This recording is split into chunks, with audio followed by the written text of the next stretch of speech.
क्योंकि उस समय ईस्ट इंडिया कंपनी का वर्चस्व था, भारत में ब्रिटिश सरकार थी, इसलिए भारत कई देशी रियासतों में बटा था। तो उस समय मद्रास के नाम से जाना जाता था, जहां इनका जन्म हुआ था। इनका जन्म एक ठीक ठाक परिवार में हुआ था।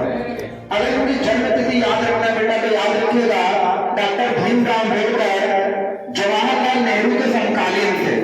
जवाहरलाल नेहरू का जन्म 1889 में और इनका 1891 में, यानी उनसे 2 साल बाद हुआ था।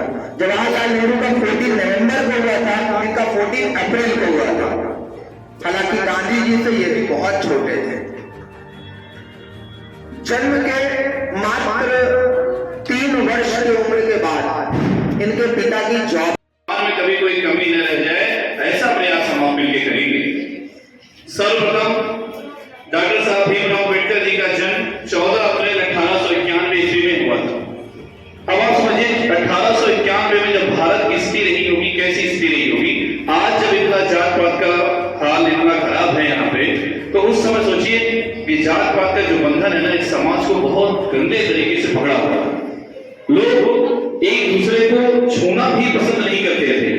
इवन कई बार ऐसा होता था कि जो दलित वर्ग के लोग हैं, अगर रास्ते से गुजर जाते थे तो वहां झाड़ू लगाने के बाद ही लोग आगे बढ़ते थे। सोचिए वो वाला था उस समय भारत। आज तो भारत वास्तव में पुराने समय को भूल के एक नई दिशा में आगे बढ़ चुका है, जहां पे जात पात नाम के बंधन को काफी दूर हटा दिया गया है। फिर भी समाज में कई ऐसे लोग होते हैं जो बीच बीच में ऐसी घटनाओं को अंजाम देते हैं, जिससे बार बार इन दृश्यों को दोबारा याद कर लिया जाता है। तो आप समझिए ऐसी अवस्था में डॉक्टर भीमराव अम्बेडकर साहब का जन्म होता है और वहां से वो अपने जीवन का सफर तय करते हैं। अब जब थोड़े से बड़े होते हैं और क्लासरूम में पढ़ने की इच्छा जताते हैं, क्योंकि उनके पिताजी पढ़े लिखे थे थोड़ा बहुत, तो वो आगे जाके पढ़ना चाहते हैं। तो उन्हें जिस स्कूल में उन्हें भेजा जाता है, सोचिए क्लास में सारे बच्चे बैठ के पढ़ते थे, उनको क्लास के बाहर रखा जाता था।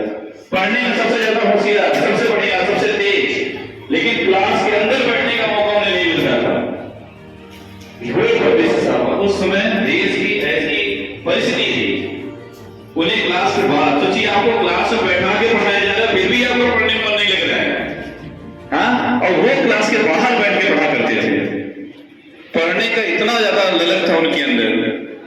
आप समझिए कि धीरे धीरे उन्होंने इसी परिस्थिति में उन्होंने हाई स्कूल, इंटर, ग्रेजुएशन, फिर लंदन जाके वहां पे जाके उन्होंने एडवोकेट यानी कि वकील होने का जो सिस्टम होता है, लॉ का पूरा कंप्लीट किया उन्होंने अपना कोर्स। फिर जब जॉब करने का समय आया तो फॉरेन से ढेर सारे ऑफर थे उनके पास, लेकिन वहां नहीं गए। बोले नहीं, मैं अपने देश का भी चुकाऊंगा और यहाँ पे अपने लोगों को इन चीजों से मुक्त कराऊंगा। किससे? इस देश को किससे मुक्त कराना था?